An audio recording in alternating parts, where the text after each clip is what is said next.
was around 9:30 p.m. when I heard a knock at the door. I had just gotten comfortable on the couch watching a movie and I wasn't expecting anyone.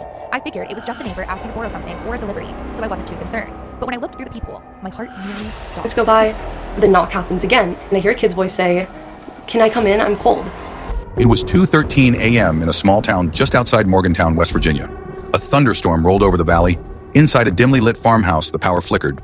Julia Harper, a single mother of two, was folding laundry when she heard 3 knocks at the door.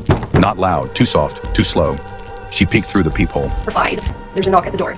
And so at that moment, I felt like I was going to pass out. I was so scared. I was shaking. 2 kids, pale, soaking wet, heads down, no umbrella, just standing in the rain. She cracked the door open. Can we come in? Our parents will be here soon. Their voices were flat, robotic, polite, but empty. Something about them made her chest tighten. Peephole and see a small child with their hoodie obscuring their face.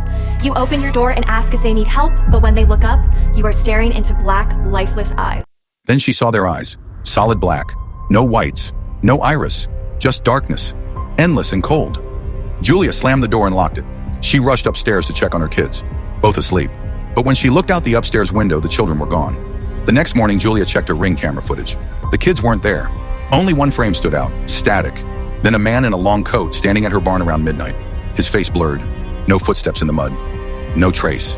2 weeks later, Julia's youngest son, Caleb, began drawing a new friend, a little boy with black eyes. They talked to me through the walls, he whispered one night. At first, Julia thought it was just imagination, until he began sleepwalking, talking in a voice that wasn't his, saying things like, "They were here before light, and they will be here after." Then her dog went missing, blood on the porch, but no body. A paranormal investigator, Damian Marks, who'd written blogs about black-eyed children sightings, came to help. He told Julia, "They don't enter unless you say yes. That's the rule. They need permission."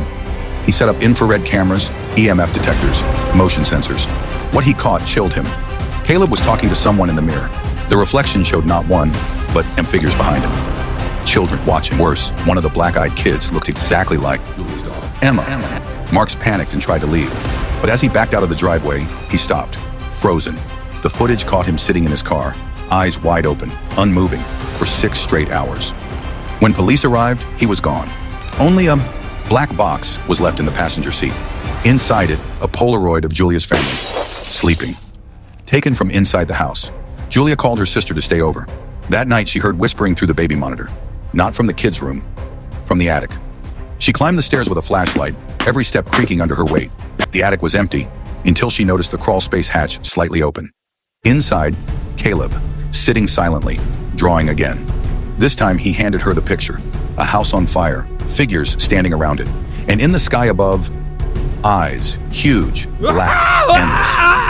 That night, the house caught fire. Particular seems plagued by black-eyed children, and they often serve as fodder for tabloid magazines and newspapers. Into the rebuilt farmhouse 6 months later. On the first night, their doorbell rings at 2:13 a.m. They open it. 2 children stand there, smiling. "Can we come in? Our parents will be here soon." For the snow. They're avoiding eye contact and just staring at the ground. There was something really uneasy about these kids.